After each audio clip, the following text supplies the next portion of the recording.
Good morning, this is Miss Schmidt. As many of you know, tomorrow is my last day before I leave to have my baby. And so the poem that I'd like to share with you today is an excerpt from The Prophet by Kahlil Gibran. And then a plowman said, "Speak to us of work." And he answered, saying, "Always you have been told that work is a curse and labor a misfortune.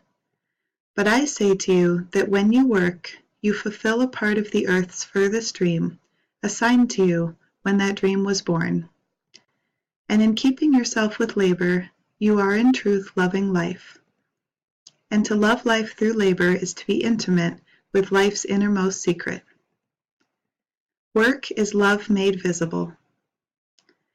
Then said a teacher, "Speak to us of teaching."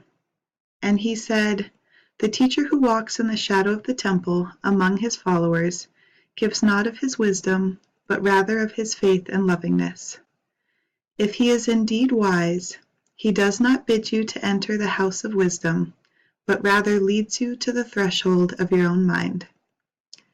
The musician may sing to you of the rhythm which is in all space, but he cannot give you the ear which arrests the rhythm, nor the voice which echoes it. And he who is versed in the science of numbers can tell of the regions of weight and measure, but cannot conduct you thither. For the vision of one man lends not its wings to another man." So in saying goodbye to all of you, I wish that you all find wings for your knowledge and love in your work.